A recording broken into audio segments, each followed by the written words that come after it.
What is up, guys? Welcome back in. This is JE Live, and it is also going to be the Rams and Cardinals, the second preview video or live stream of the year. I thought I was going to do just a video, and I understand there's people that do like this shorter videos, but I feel like we really need to do a live stream. I feel like we need to talk about this game. I need to answer your questions. We need to be interactive with this because this is a massive game. The Rams are going up against the 10-2 Cardinals. The Rams are 8-4 at this point.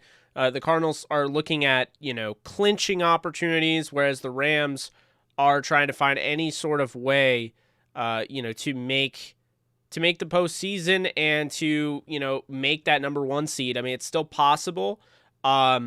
But it's not a guarantee. And so, for that reason, this game is huge. This game is the last ditch effort the Rams have to win the division and potentially get that number one seed, which would carry a bye, through the first round, but also allowing them to host their playoff game, host the playoff game is the rest of the way, really. I mean, if they were to win out, they'd be playing at SoFi in the Super Bowl. So the Rams could essentially have a home game in every single round of the playoffs if they get that number one seed. So it's imperative. They won earlier in the year against Tampa Bay. Winning that ensured the tiebreaker over Tampa Bay. But of course, now you look at it, the Rams have 4 losses. Tampa has 3. So Rams fans at home will likely be rooting for the Buffalo Bills this weekend, as that's going to be the 4:25 national time slot on CBS. But that's neither here nor there. The point is, the Rams, if they want the number one seed, they're going to have to take care of business against the Cardinals. The Cardinals already won 37-20. That's the game. They won. The Rams, I thought, started out pretty well. We went over this. I didn't think the Rams, did a bad job. They responded. Unfortunately, a fumble by Sony Michel and, the interception, gave the Cardinals, allotted them an opportunity to make some extra plays. And that's really what it came down to. The rest, in reality, ends up being 37-20. It really was a 30-20 game. They had a garbage time touchdown where, Chase Edmonds took it the distance. But, all in all, this is a very good Cardinals team. I'm not going to lie to you. This is a very good Cardinals team. It's well coached by Cliff Kingsbury, but this Cardinals team is beatable. They've lost twice at home, and the Rams are playing them on the road, which would be at home for Arizona. Arizona's undefeated on the road, but they've lost 2 games at home, including a blowout loss to Carolina without Kyler Murray and a loss to the Green Bay Packers with Kyler Murray, who was banged up at the time. Kyler Murray has over a 70% completion percentage. He has done an amazing job. He's really taken the next step, I think. And so I think at this point, you're talking about a top 6, top 7 quarterback in the NFL, potentially top 5. Now, with the Rams got things going again. That's the big thing, is that they got things going again. They got their run game going. They got just their offense. And it looked to me like there was more balance. You look at the 12 personnel, 13 personnel even, that grouping against Jacksonville. That was definitely important. But now they have to translate it. And obviously you can't just copy the game plan because Arizona now knows that's on tape. Arizona knows what you want to do. So you have to figure out creative ways to get things going. But one thing I will say that makes Arizona very beatable, like we've talked about, the bottom of the league, one of the worst teams as far as, defending the run. And I think the Rams, as long as they can run the football in this game, they have a very good chance of upsetting Arizona on the road on Monday Night Football. It doesn't seem like the Rams do all that well on Monday Night Football, despite the Rams win against the Chiefs not long ago. But, we're not going to talk much about that. What we will say is that this is a major game. This is going to potentially decide whether or not the Rams, get that number one seed, whether or not the Cardinals have a chance at. Because here's the thing: if the Cardinals win this game, if they win this game convincingly, we got to start talking about the Cardinals a little bit more as potential Super Bowl threat. I mean, that would be 2 straight wins over the Rams, a team that really has dominated them, kind of like the Niners have dominated the Rams over the last 5 games. Sean McVay had never lost to the Cardinals until, this year. So it's a big thing there. You have, Darrell Henderson's likely going to be ready to go in this game. You're going to have, that split backfield likely leaning towards Sony Michel, I would imagine, going with the hot hand. But on top of it, you have OBJ and Cooper Kupp. The last time you met against Arizona, you did not have OBJ, although you did have Woods. So that's something to keep in mind. So it's going to be an interesting thing here. I think the thing that people aren't realizing is that Arizona, they ran well against the Rams, but they didn't run that well, and a lot of it came down to garbage time. The Rams really have done a nice job, can't stress enough, against the run. And so, I think I'm feeling pretty good about the Rams going in this game and being able to stop, whether it's Chase Edmonds, if he's back, or, it's, James Conner. I think that they can stop the run. The question is, can they contain Kyler Murray? That is the biggest question. That was their biggest issue. And if they can contain Kyler Murray, they're going to win this game pretty easily, because if Kyler Murray can't create plays with his legs, he's not going to be able to do much. I mean, that's the thing. The Rams pass rush is going to get to him. This is the type of game. These types of games are why the Rams went out and got Von Miller. It's going to bolster their pass rush. They could get Justin Hollins back. We don't know for sure, Rick, but I see you in the comment section there. Matthew, thank you so much for donating.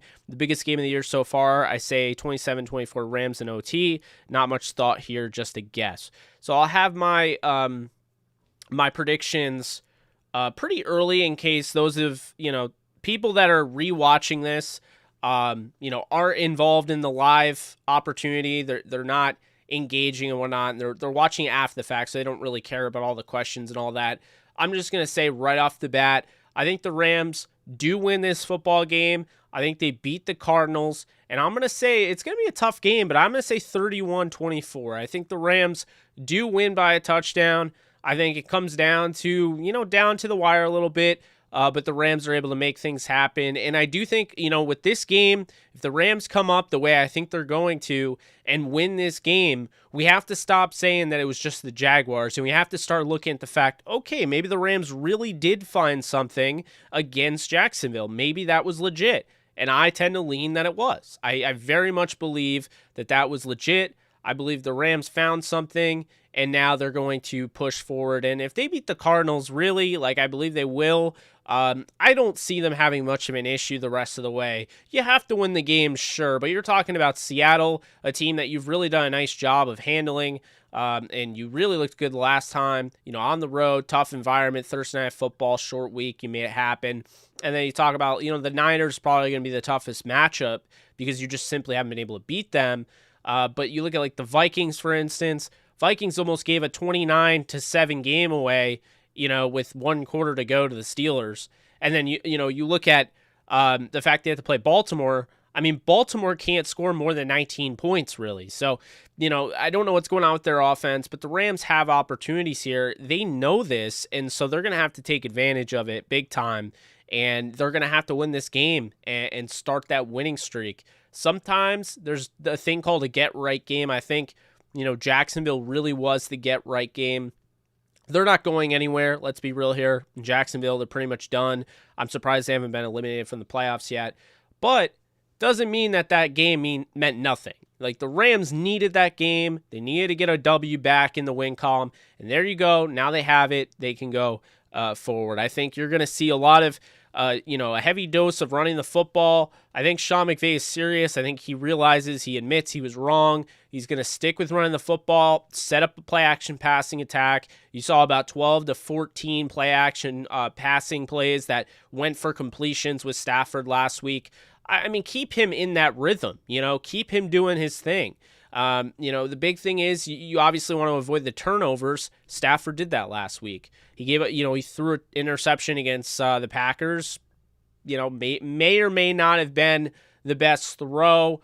Could have been maybe a little bit, out there. It wasn't the best throw, but he had one interception. I mean, if Stafford can limit the turnovers, the Rams can contain Kyler Murray, then they're going to win this football game. And I do think we have yet to see the pass rush really have a big sack game. This could be it. If they show that they can pressure Kyler Murray and he cannot escape, this new look Rams defense, because they've made adjustments since they played Kyler in week 4. If they find that's the case, they can get to the quarterback. There could be a bulk sack type of game coming our way. So, we'll find out. We'll find out pretty soon. But this is why they went out and got Von Miller. The way Greg Gaines is playing is very exciting. Aaron Donald, Leonard Floyd, potentially Justin Holland's back. Obo Okoronkwo having his best season yet. Terrell Lewis.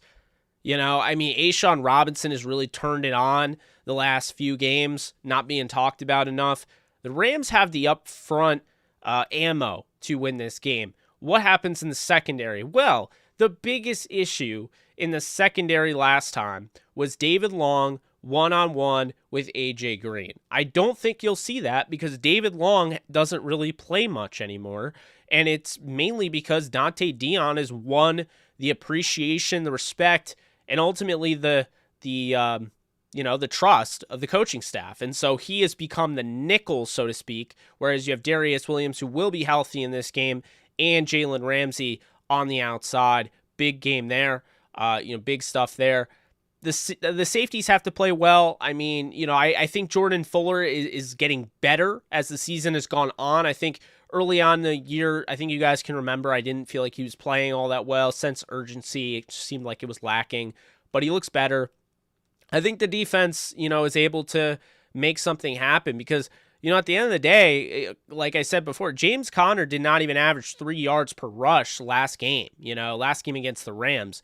And like I said, with the 10 yards per carry guy in Chase Edmonds, that all came on a giant run at the 1 yard line in garbage time, their own one. So I don't look too much into that. But I do think the Rams will be able to stop the Cardinals running the football. I think if they can get after Kyler Murray enough to disrupt him, Kyler Murray has been unbelievable. Like I said, over 70% completion percentage. But if they can stop him, that would be something. Arizona and LA, they both are around the same, tier there as far as points scored. They're both in the 28 points per game range. So that's something to keep in mind.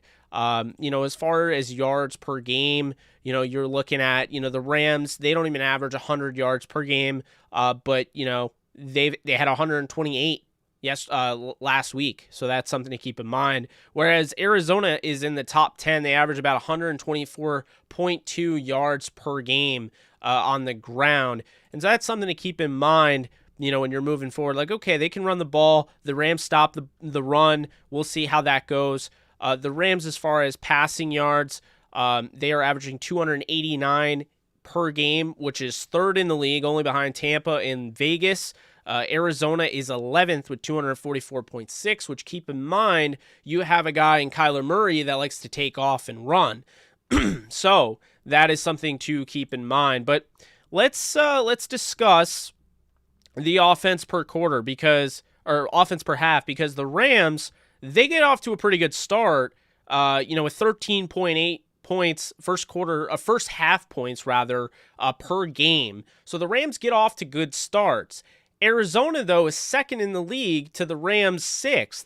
They also get off to fast starts, 15.6 points per game, only behind 16.6 Tampa Bay.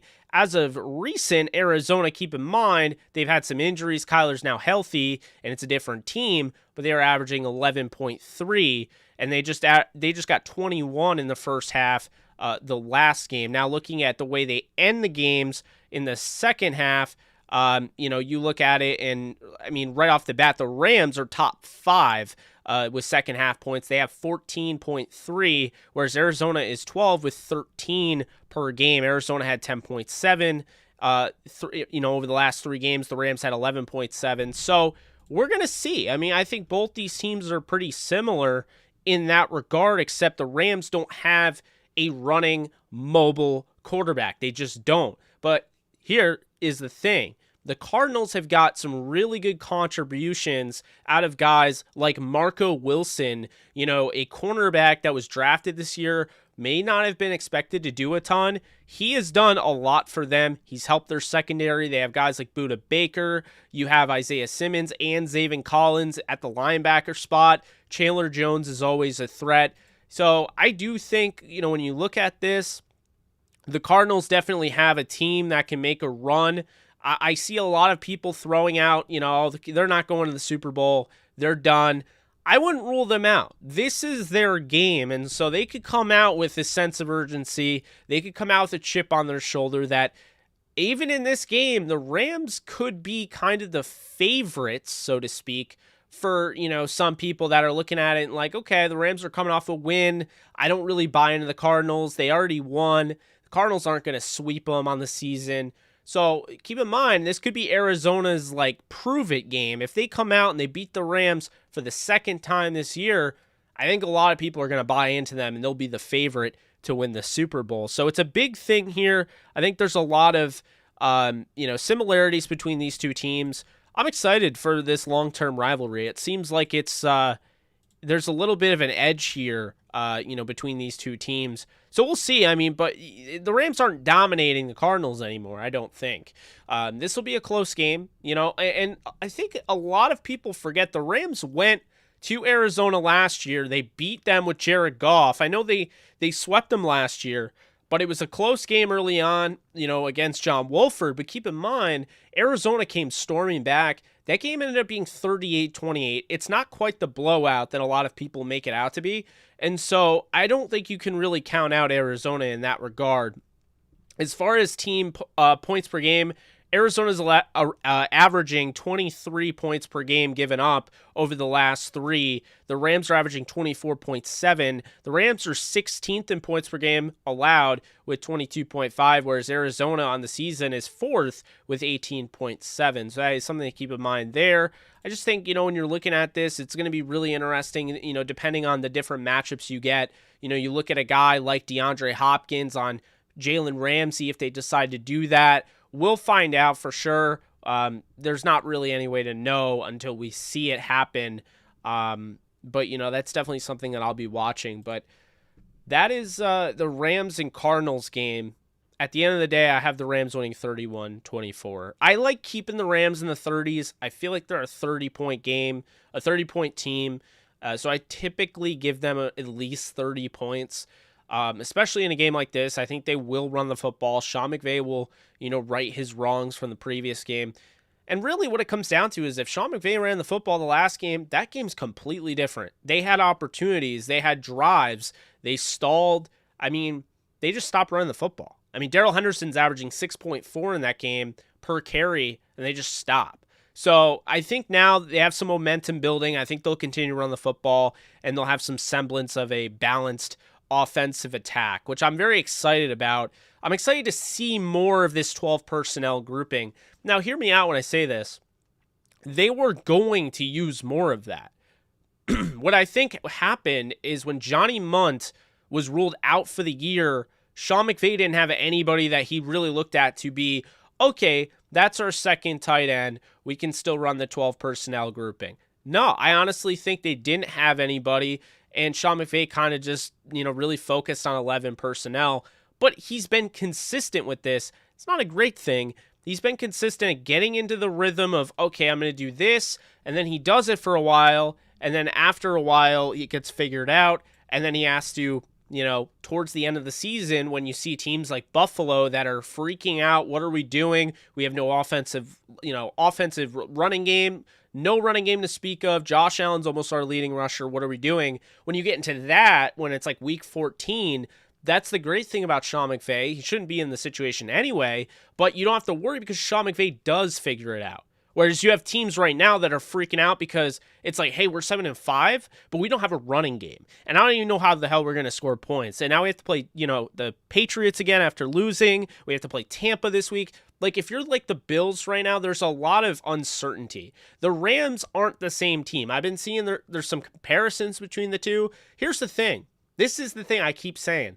The Rams can run the football. The Rams have success running the football. Their offensive line is built to run the football. The fact of the matter is, when the Rams don't run the football, it's because they are not running it, period. It's not that they're having a hard time running it. It's that they're just not giving running backs the opportunity to run the football, and it's hurting them. You have to keep defenses honest. You have to let them know, hey, we're going to run the football. Hey, when we do play action, we need you to have a double check to make sure now that we've run the football enough, you have that split second, reaction. Okay, we're going to crash here. We're going to crash the backfield. They're running it. Oh, crap. That was play action. He's thrown over our heads. That's the thing. You have to keep things going. If you don't, then defenses won't, they'll figure you out. You'll be way too easy to figure out. And when you become predictable, you lose in this league. That's what we found. Predictability is the first sign of defeat, in my opinion. So that's my thoughts on this game. Got to run the ball even if we don't rack up yards, just accept the play action. Yeah, I mean, you have to. But I think the Rams are going to be able to run the ball against the Cardinals. The Cardinals just aren't the best team against the run. You have the Rams winning 35-21. McVay knows how to beat Arizona. Let's go. Finally got no way home tickets. I did as well. We'll talk about that at some point. Honestly, pretty worried about this game. Arizona offense crazy. Arizona sports fan surprisingly said he's actually worried about us and the Colts on the schedule. I mean, I'm going to be honest with you. The Rams can really do some damage to the Cardinals if they win this game and then the Cardinals lose to the Colts. I mean, think about this. It could put them in a little bit of a tailspin here. And if the Rams, win out and the Cardinals lose 3 of the next 5, the Rams would win the division. That is their clinching scenario of winning the division. But then you want to talk about how you get a number 1 seed. Well, you need Tampa at least to lose another game. Tampa can lose another game. They can win out after that, and the Rams have the tiebreaker as long as they win the division. So that would be that. As far as the Packers, because you lost to them, you don't have a head-to-head tiebreaker, and you need them to lose twice. So that's something to keep in mind because they have 3 losses. So then you look at Dallas. Dallas, I'm not really worried about. I don't think Dallas is very good. They have their moments. I just think they don't have any sort of consistency. And I will be honest with you. There's a lot of people that are worried about the Rams going to Jerry World and playing Dallas in the playoffs. I got to be honest. I feel pretty good about a Cooper Kupp matchup with Trayvon Diggs. Did you know? And I like Trayvon Diggs. I'm an Alabama fan. I like Trayvon Diggs. Big fan of his. And I'm glad, he's finding some success as far as the interceptions. He's not Defensive Player of the Year, though. And why is that? Because he gives up more receiving yards to any receiver in the league than any other corner. So, I could see that matchup going very well for a Cooper Kupp or OBJ or Van Jefferson. And, the interception, that would always be lingering over your head. He has got amazing ball skills, but he's an all-or-nothing guy, so he can get burned. And we've seen that. Marcus Peters, we saw that with Janoris Jenkins in St. Louis. I mean, we've seen that. So, I'm not too worried about the Cowboys in a nutshell. But, that's way out there. It's not way out there, but it's pretty out there, in the future. We're talking about the now. And so, I look at this game and I think this is a winnable game for the Rams, but it's going to be a tough one. And if it's the best game of the week, I won't be surprised. Although I do happen to believe that, that game against, the Vikings and Steelers, I think that game was pretty fun to watch. So the way that ended anyway. So we'll see if other, games match up to that. Personally, I would start Henderson, but I'm not going to shame him for starting Michel after the way he played because, it is the hot hand. But also, I wouldn't, and this is the best way I can explain this. If I started Henderson, I wouldn't have Henderson being the bell cow. I would start Henderson and then mix in Sony Michel. I would use them both. I think if you use them in tandem and then you have your passing attack, you have to feel pretty good about the way things are going there. Now, it's important to keep in mind, Cooper Kupp does have a toe injury. He's questionable. I expect him to play. I don't think he's going to miss, but it has to be, out there. So he has a toe injury.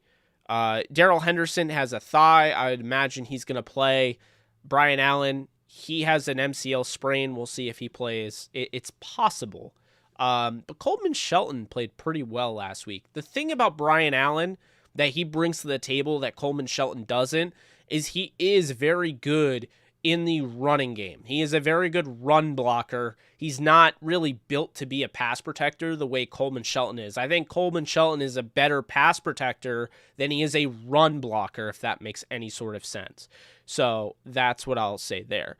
I honestly don't see the Rams winning the West or catching up to the Cardinals. We'll be going to Dallas come wild card weekend. Yeah, I mean, I don't know for sure, but, that's certainly possible that would happen. Just a reminder, guys, that my channel and this show is brought to you by MyBookie and Prize Picks. You can go over to Prize Picks and type in promo code DTRAMS or use the promo link in the description. Sign up, double your first deposit. I've made a ton of money on Prize Picks, so I highly recommend it. Definitely head on over there, and MyBookie as well. JKDTR is the promo code there. Double your first deposit as well. Let's see. Do you think McVay should start? Okay, I saw that. Running the football is the quarterback friend and defenses also. Yes, you're absolutely right. Run the ball, open up play action, get the defense to force turnovers and 3 and outs, and we will win. I mean, the way the defense played against Jacksonville, again, I know it was Jacksonville. We keep talking about that, but you got to give credit where credit's due. I thought the defense had a pretty good game plan coming in. It didn't look super bend, don't break. They had one drive where they gave up a touchdown, but aside from that, they were pretty awesome. So, if we get that defense against Arizona, that could be something. Yeah, I mean, it's definitely going to be a game where the Rams will have to impose their will in the running game. I mean, are they capable of going toe-to-toe with Kyler Murray? Yes. I think Matthew Stafford is absolutely capable of carrying this team with his arm, but I don't think you want him to. I think you want to be able to win this in all 3 phases and play complementary football, and that's that. That's kind of what I'm thinking, Nugget Rose, is that, this is eerily similar to Tampa.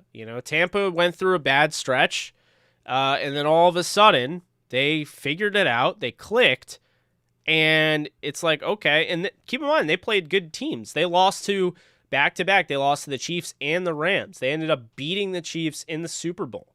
So, and the big thing is, since the 7th seed has been introduced, we've only had 1 year with the 7 seeds in each conference.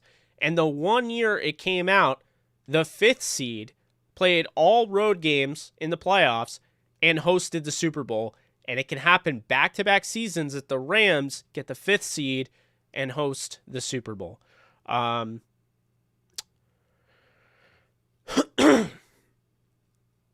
What's up, Hilltop?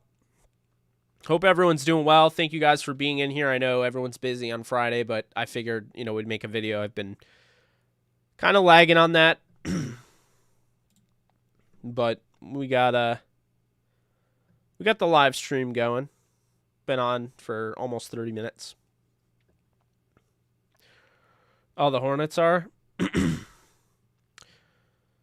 Is that a good thing? Like, as in, like, the Hornets are playing well, or are they playing bad?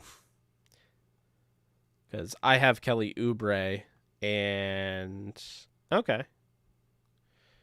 Like to see Kelly Oubre score a little bit more, but right now he's got the over.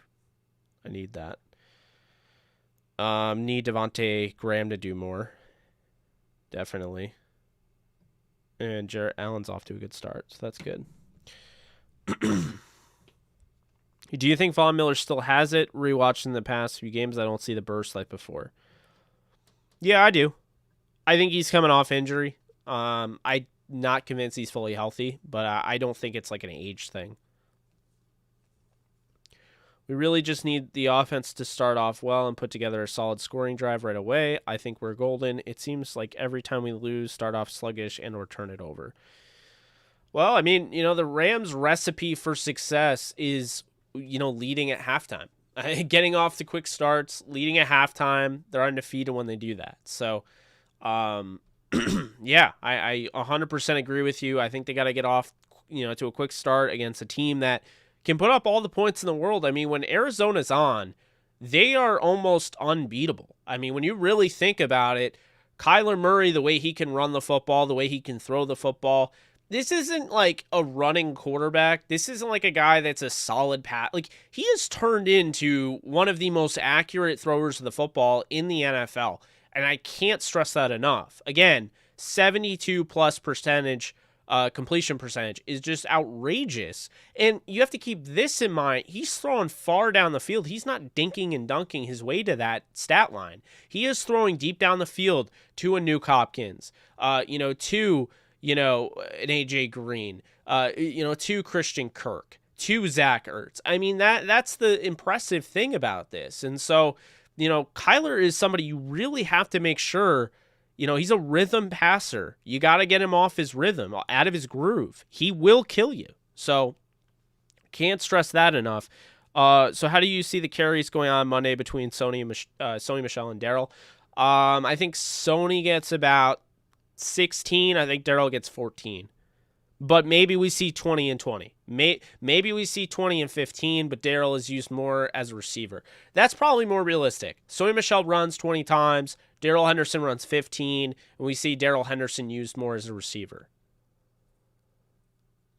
Yeah, I would prefer Hollins over Troy Reader. I agree. Receivers don't win MVPs normally because the quarterback. It's a very quarterback-centric award. That's why. Yeah, I do too. I don't want to say I'm 100% of the belief they will win, but I feel pretty good about it. Guys, make sure that you give this a thumbs up and like this video. Really does help the channel. It helps the algorithm. Helps me get out there, get more subscribers. We're fast and furious now. We're almost at 8,400. I know the goal initially was to go over 20,000 subs, but I always put I always have lofty goals for myself. So I maybe it was a little ridiculous to put that up there. But yeah, make sure that you like this video, hit the like button. It'll also be a thumbs up button if you're on your phone. That's the easiest way to differentiate it. So I don't know if Hollins is going to play Monday. There's a chance, but I don't know for sure. I know he's been activated, so he has 21 days to actually be added to the roster, but they did start that process. 31-19, huh? That's definitely a score. I love that Miller compared Ernest Jones to Murray, calling him the Murray of the defense. How do you feel about that? Who's Miller? Von Miller. Von Miller compared Ernest Jones to Murray. You mean Kyler Murray of the defense? That's something. Yeah, I think OBJ has over 100 yards this week. I think he's going to have a really good game. I really do.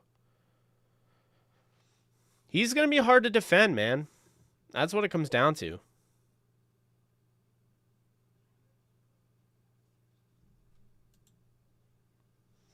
Once again, guys, we're at 29 likes. I have over 80 people in here. Let's make sure that we are giving this a thumbs up.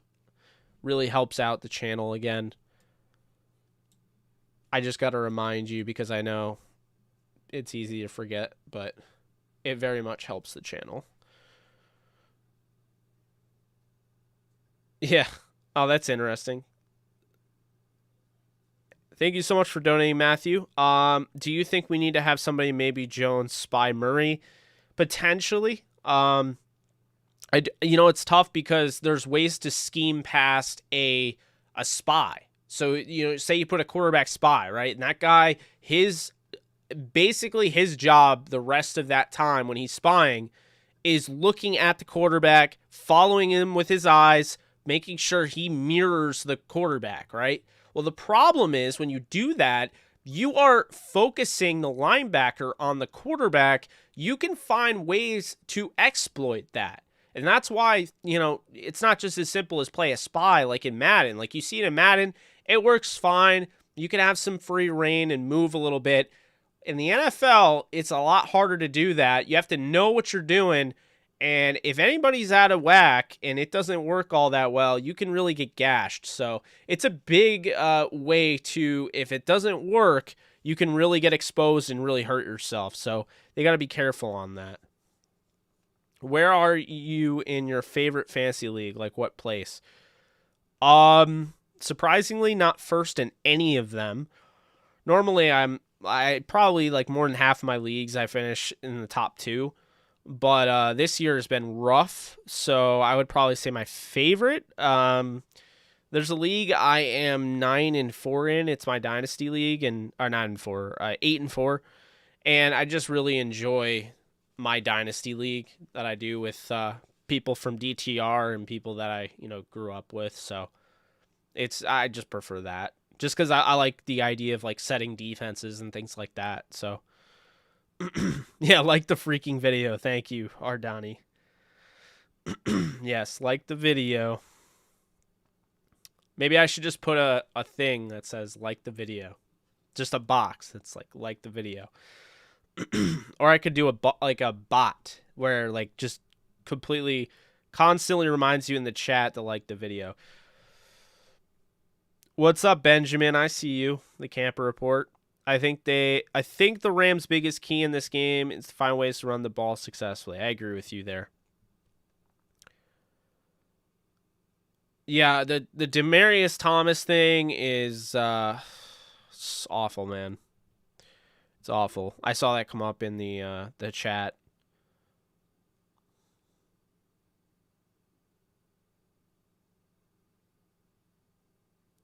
Yeah, I just wanted to do the moment of silence for him. That man, I can't even tell you. I know I'm a Rams fan. I know I've been covering the Rams on this channel, but I am a football fan as well, and there was nothing like watching that Peyton Manning Broncos offense with Demaryius Thomas, Julius Thomas, Wes Welker, Eric Decker. I mean, yeah, that's tough. I heard he was like the nicest guy too. I mean, typical. But yeah, I feel for the family, and that's just, heart goes out to anybody that knew him well, and you know, I hate it. 33 years old, man. Just awful.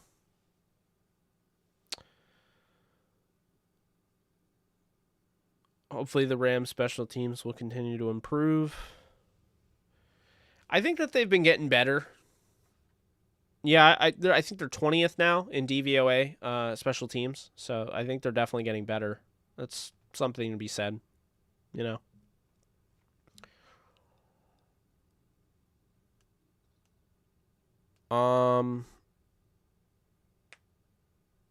What are your numbers predictions for Van Jeff? I could see 5 catches, 71 yards, maybe a touchdown. I could see that.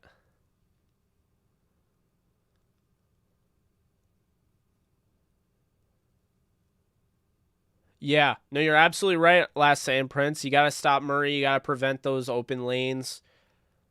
You know, on third down, you cannot allow Kyler Murray to run up the gut and get 15. Say it's 3rd and 14. You can't allow him to get 15. And he will do that. He will do that a lot, actually. So, you know, that's a big thing there. They have to make sure that they're holding him, you know, under wraps and not allowing him to do that. Because, I mean, he could be a problem. And I won't be surprised if he is. I mean, we already saw what he can do. Hopefully, I will say this. I'll make this plea.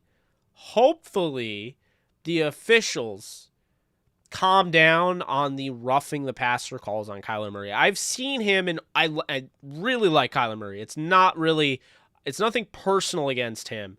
It's just when I'm watching the games and I'm constantly seeing him getting the benefit of the doubt in every single call that's like so ticky-tack. You have to keep in mind, that's not a 5-yard penalty. You know, it's an automatic first down, and it's a 15-yard penalty. I mean, that's ridiculous. That effectively ended the game for the Rams against the Titans, a game that I think they could have won, you know, if some of those calls didn't happen. I mean, I thought those calls were really bad, and they ruined that game. That's neither here nor there. Koski, by the way, is going to be on the practice squad. He's already signing there. Yeah, I really like Powell. He'll be called up. He'll be the kick returner. They probably should have added him in the roster, but yeah, I have an issue with the way that they call roughing the passer with Kyler. Because I understand it's one of those things, he's 5'8", 5'9". He gets hit a certain way. He could flop to the ground, look like he's in severe pain. But it has to be a roughing call. I mean, a roughing call back in the day with like Terry Bradshaw playing quarterback was getting German suplexed on your neck. Okay? That was roughing. And I understand times are different now. But does it have to be so different that we make the NFL game soft? Because, I mean, you have to understand, the quarterback gets so much. The quarterback gets the calls. The quarterback gets to throw the ball. The quarterback makes all the plays. The quarterback is the face. These defensive players aren't making anywhere near as much as the starting quarterback. They are not the guy. And when they make a play like that and you just negate it because dude breathed on him wrong, or my favorite, his body weight, that body weight thing, lunging, things like, I hate that, okay? Let's just make it very simple. If you think it's roughing the passer is when you are roughing him. You are, after he has thrown the ball, doing something that doesn't need to be done to the quarterback and putting him in a harm's way. If you make contact at the head and neck area and you launched your body and you're using your helmet as a weapon and you're putting it into his spine or his neck or something that is like for player safety, putting it in a risk, I have an issue with that. I believe, yes, that should be a 15-yard penalty. But I don't believe that, Ryan Tannehill running out of bounds, but not running straight out of bounds like Sam Bradford did when he got his ACL torn. Mike Mitchell, still not over that, by the way, against the Carolina Panthers. But it's not like that. It's when the guy is running for 8 yards, okay? You're Josh Allen, okay? Josh Allen is a running back when he has taken the ball and now he's trying to get the first down. I'm decking you. I don't care, okay? That penalty on the Patriots the other night when he's running out of bounds and he's trying to make the play, he's trying to reach over, and he gets hit in midair, that is not roughing the passer. That's ridiculous. That's not unnecessary roughness. It's not roughing the passer. It's not late hit out of bounds. He is a runner, and he is still in midair. As far as I'm concerned, he has not touched the out of bounds. He's hovering over it, but look at him trying to stretch his arm out and try to get more yards. No, I'm decking him because I'm not going to just allow him to get yards. That's not the way this game works.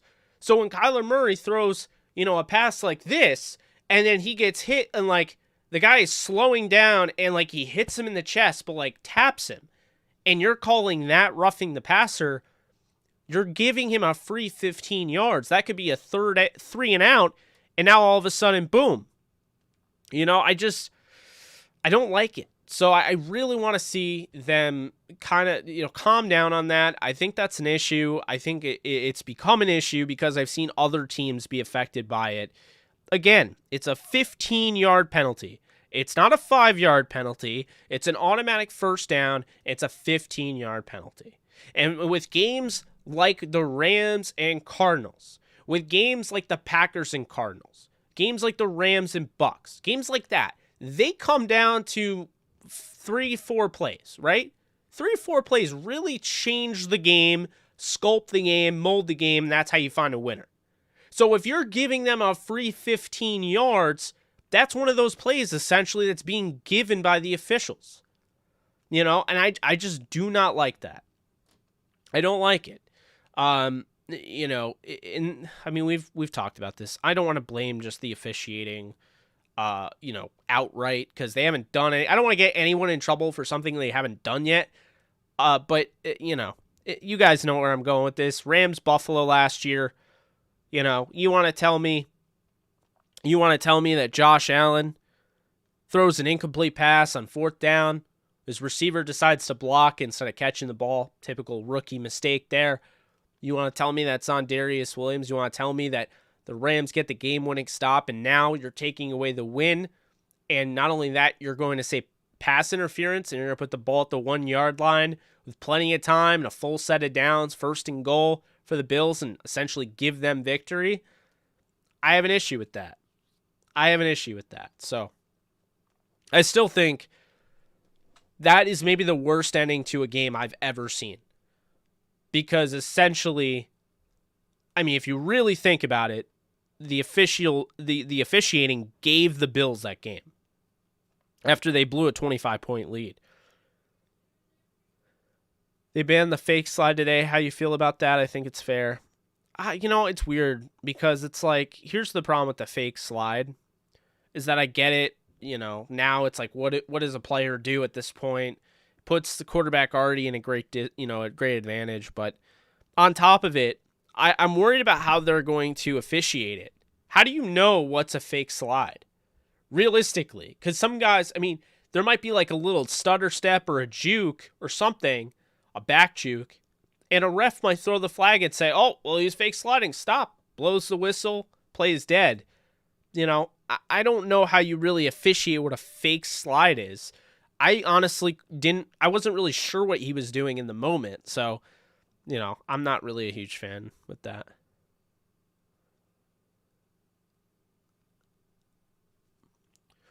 You know, the thing, well, Nick, while I hear you there, what's up, Ray? While I hear you there on the Saints, here's the thing with the no call, okay? The no call, as far as I'm concerned, was a makeup call for how blatantly Jared Goff had his face mask torn. Like, it just completely torn at by the linebacker for the Lions. I forget his name now. He played for the... I love how I can remember this. He played for the Florida Gators. He's on the Lions. But he had his face mask pulled. And that's the reason the Rams settled for a field goal, which is the reason that the Saints even had a chance to win at the end, if you really think about it. So if that were the case, I mean, think about this. If they called that a face mask, it's a, you know, automatic first down, first and goal, Rams get another set of downs. The Rams, yeah, it was a makeup call because the Rams, like, and I stand by that because it was pretty obvious that, there was a PI. Alex Anzalone, yes. Because at the goal line, if you remember, Jared Goff took off and ran, and he got tackled by the face mask, a clear and obvious face mask by Alex Anzalone that cost them and forced them to kick a field goal. If he doesn't do that, Goff probably, rumbles into the end zone, and now all of a sudden, that no call doesn't mean anything because the Saints would still need a touchdown to win the game. And, that's the thing is that they would need a touchdown to tie because the Rams would have gotten a touchdown on that drive had it not been for the face mask that was a no call. So, that's my thing. I don't worry too much about that with the whole Saints thing. The Rams got it back with the Patriots. I mean, you could say that there was clearly, PI on what's his face, Gilmore. You can't hold on to a wide receiver's arm while he's trying to make a catch. So, it kind of goes both ways. The Rams did end up winning the Super Bowl. They probably weren't going to allow them to anyway. Yeah, he got face masked early. Yeah, the calls in that game were bad, okay? Like, I'm not even going to get into that, but you get my point. Is that I just don't think, pass interference, yeah, okay, it has its moments. But roughing the passer... I just want the officials to let a game like this, let them play. Unless it's, like, egregious, let them play, it's that simple. Well, that too. Todd Gurley runs for 15 yards. If you looked on ESPN, the Rams' percentage of victory went up to, they were 57% favorites after Todd Gurley ran. And then they called a phantom holding call on John Sullivan.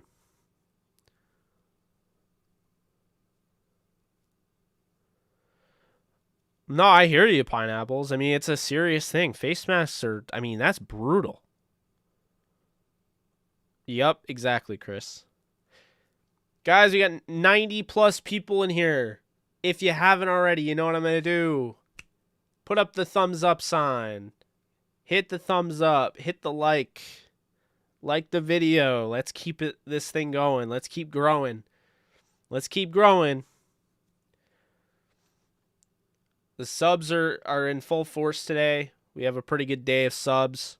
So let's keep this thing going. Let's keep the train rolling. If you haven't already, make sure, guys, anytime you like my videos, if you're constantly in here, if you're constantly engaging, you're commenting, you follow my stuff, the best way to let me know is hitting the like button. That's how I know that you like the video. That's how I know to keep making them. So, keep it up. It's all up to you. I'm going to go as far as you guys let me go. That's the thing. Mekhi Sargent is going to be the third back. I like him, but he's not going to start now. Oh, you need them to win by the spread. Okay. No, Oubre's playing well. That's good.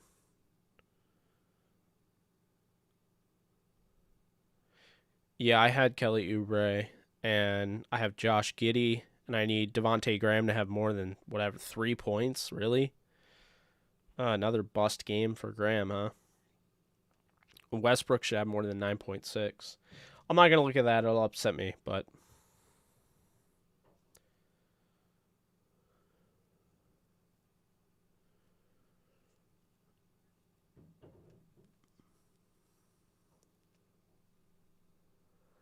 What do you think hurt the franchise more, Todd Gurley with arthritis or RG3 tearing his ACL? Like RG3 hurting Washington? I don't know how it hurt the Rams. Probably Todd, honestly. The thing is, when Washington lost RG3 in that same draft, they did something that we normally don't see. They drafted Kirk Cousins as insurance in the 4th round out of Michigan State. So Cousins ended up being legit, and they were fine with that. But keep in mind, when Todd Gurley went down, sure, they drafted Cam Akers in 2020, but, Gurley, as great as Akers has shown he can be, as good as Henderson's looked at times, Michelle looked last week, none of them are the level of Todd Gurley where you're sitting there like, Todd Gurley might be the best offensive player in football right now because he could just take over game. None of them were like that. So that's a big thing there, and that's something why I think it's different.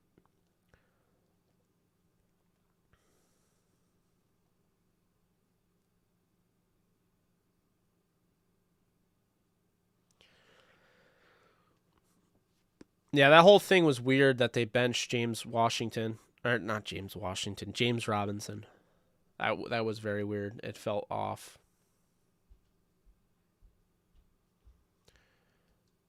Gurley was a superstar in every meaning of the word superstar.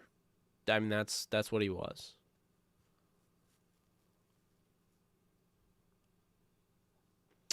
Yeah.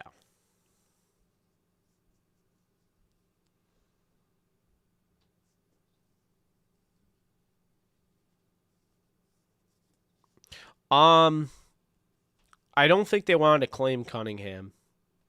He was claimed by the Titans. I think the Titans are...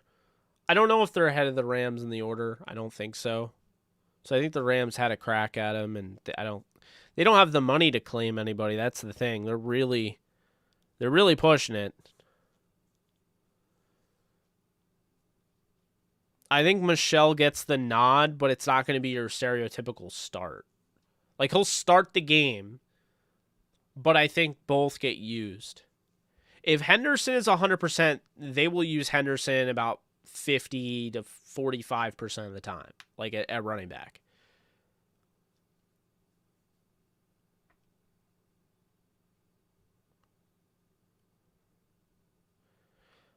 I mean, Coach of the Year never really...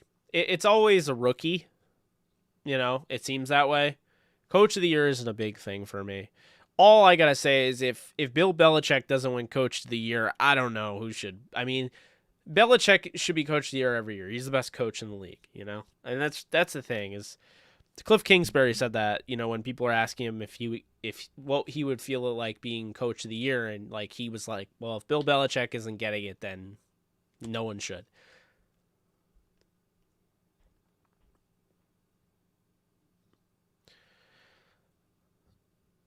Steven Jackson over Todd Gurley is bold. I think Steven Jackson longevity, yes, and Steven Jackson body-wise, yes, but Todd fully healthy was, we were talking first ballot Hall of Famer. If Todd Gurley was still healthy today, he'd be the best running back in the NFL. Like, if we're talking like that Todd Gurley at 26, 27 years old, yeah. He'd still be the best running back in the NFL. I have no doubt about that. Prime Gurley, I think, one thing I think doesn't get said enough is that having Todd Gurley, having a running back like that, the way McVay was able to utilize him, having a running back like that was like your get out of jail free card. It allowed you to skip go. You were 4-12 the year prior, and then all of a sudden you give Todd Gurley to an offensive mind and Sean McVay a creative mind. That I remember someone saying, Jeff Fisher used Todd Gurley like Eddie George, and then Sean McVay took that and turned him into Marshall Faulk. And I felt like it was so spot on because it's like, did you even know Todd could catch passes out of the backfield the way he could? It's like as soon as McVay took over, all of a sudden Todd Gurley is an all-around back and isn't complaining about it being a high school offense. But the year prior, it was like, where did he go? 2015, he was awesome. 2016, it's like, where did he go? 2017, he's up there, among the best in the league.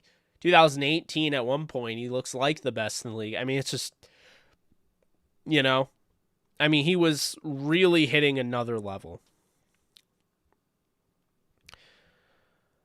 Don, I love me some Dan Campbell. I think he has that team going the right direction. I think they've lost some really close games, but I don't see him getting a vote for, Coach of the Year unless they win out or something.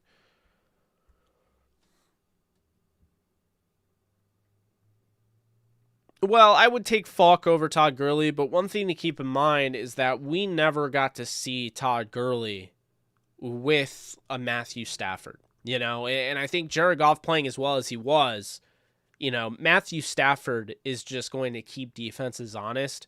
I said this coming into the year, getting Stafford was going to open up things in the running game because the running game, you have to respect the pass. Last year, it was harder to run against, bigger boxes because teams were like, all right, Jared, let's see what you can do. We don't trust you.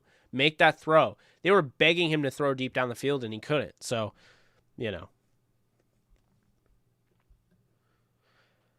healthy Todd Gurley, as long as, Sean McVay didn't abandon the run, healthy Todd Gurley, this team could be undefeated. He's such a difference maker in his prime. It's just, like I said, we were talking about maybe the best offensive player in football. The year Tom Brady won the MVP, I'm still not convinced he had a better season than Todd Gurley. And I still don't think he should have been MVP over Todd. I don't. Trayvon Diggs is more physical, and he'll actually come up and make a tackle, but they're very similar in the fact that they're an all-or-nothing type of corner. Peters doesn't get as many interceptions as of late, though. Obviously he's hurt for the year, but this type of interception start to the season or whatever that he's had, he has 9 right now. It's pretty crazy. I got to give him credit, but I will say over and over again, Trayvon Diggs is a liability in coverage, and until he fixes that, no, he is not Defensive Player of the Year, and he's not even a finalist, in my opinion. It doesn't matter if he has 13 interceptions. Gurley is better than Akers, yeah. In his prime, prime Gurley is better than Cam Akers. Can Cam Akers be better than prime Gurley? I just don't think we know. Maybe, but we don't know. We don't know enough about Cam, because of the injury. This year would have told us, but,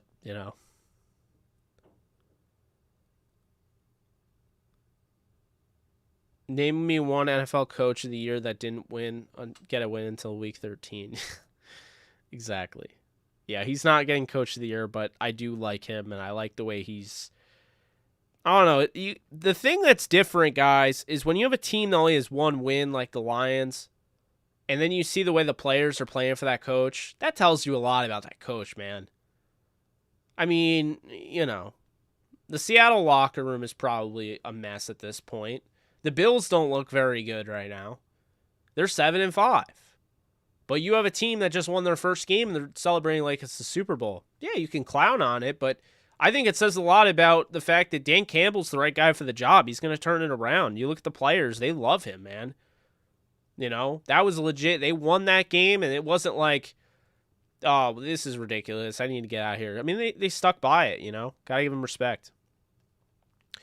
I'll take Darrell Henderson over Zach Stacy. He doesn't beat people, from what I know. Zach Stacy beat his girlfriend. I'm disowning Zach Stacy. I was really disappointed in Zach Stacy. I'll just say that. Really disappointed. I mean, that was just ridiculous. If you guys didn't see that, just absolutely ridiculous. But I'm not going to get into it.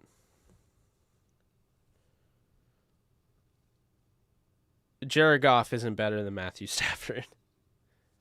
That video made me mad. I saw that it was like 2, 3 in the morning, and I was like upset. Like I was ready to throw hands.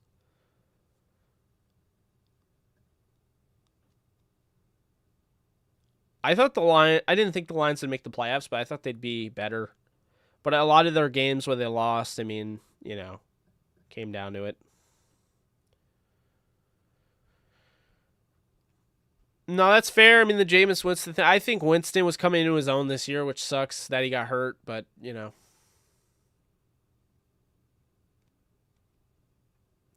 guys remember when Benny Cunningham wanted to talk about how the league was fixed? He had that tweet, and then, like, everyone was asking him, and, like, we never found out. It was funny. Trey Mason, it was sad what happened to him. He just kind of, he kind of lost it. Yeah, he went crazy. It was a bad batch of K2, synthetic marijuana, I think, if I'm not mistaken. Young Fitzpatrick over Goff. I don't know about that one. Yeah, I like Winston too.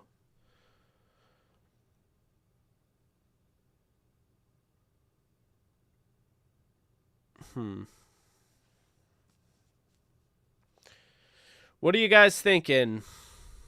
How should we wrap up this show? I can't talk for as long because my throat. I don't know why. It's really like, I don't know. It's not the best.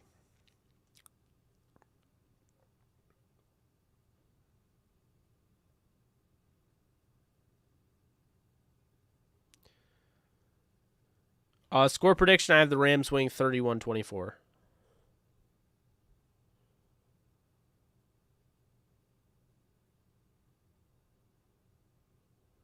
I mean, I take Prime Gurley over anybody in the league right now. That includes Jonathan Taylor, and I think Jonathan Taylor's great. I love Jonathan Taylor. I love Derrick Henry. Prime Todd Gurley was around the Adrian Peterson, almost record-breaking season. Eric Dickerson, Marshall Faulk. I mean, Todd Gurley was in that elite company, Jim Brown, Barry Sanders. He was headed towards that superstardom. He was already at superstardom. He was headed towards Hall of Fame status. If they win a Super Bowl in 2019 or 2018, 2019, February 2019, if they won a Super Bowl that year, would have been very interesting. What could have happened to Todd? I mean, because things change, right? His injury, yes, okay? But the thing is, guys, is when Todd, they lose, we already saw this. When the Rams lost to the Patriots the first time, the greatest show on turf, everything blew up. Because, like I've said, the winner, they're etched in stone. They're etched in history. That's how it is. They're in the books forever. The loser, the Super Bowl is designed to kill you. It makes it ridiculously hard to get back. It's why you see Super Bowl hangovers. It's why you see teams fire their coaching staff, move on from players that they otherwise would have signed had they won a Super Bowl. And it's why you saw guys like Todd Gurley and, Ndamukong Suh not be brought back and things like that. I mean, Todd Gurley did come back the next year, but it wasn't as effective. If the Rams win that Super Bowl, they probably don't get rid of Todd Gurley the way they did. And they probably wouldn't have gone through the 2019 season the way they did. So that's something to keep in mind. Yeah, Ernest Jones is playing good football. Definitely. Yeah, the sideline ability is very evident.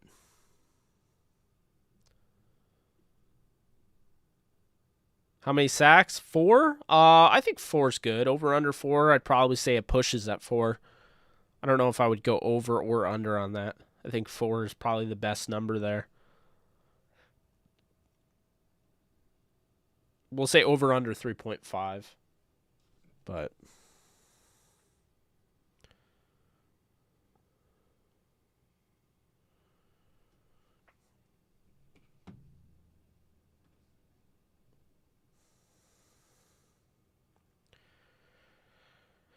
yeah, I mean, has he solidified himself over Reader? Potentially. I would assume so, but you know.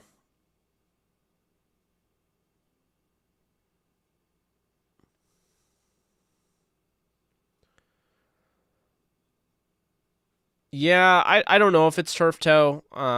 We'll find out about that, but oh yeah, I definitely think Todd Gurley's injury could have been held better.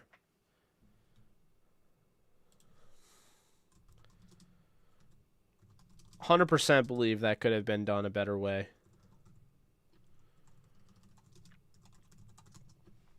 No one could change my mind on that. I mean, that, you know, I don't think that was done the best way. I think it really made him look bad, and you know, I mean, Sony Michel though kind of deals. The thing is, I'm almost positive. I mean, I could be mistaken, but I'm almost positive he has the same injury Todd does.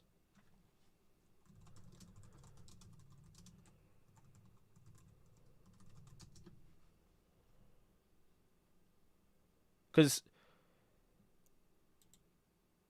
yeah, like Sony Michel's left knee is bone-on-bone status.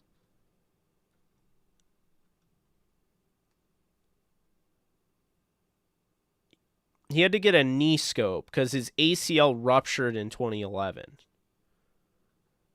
And then he had an undisclosed grade 1 ligament injury, a left knee bone-on-bone condition, and then left knee surgery. So, I mean, I just, like, that's my thing is, like, I feel like Gurley, let's see.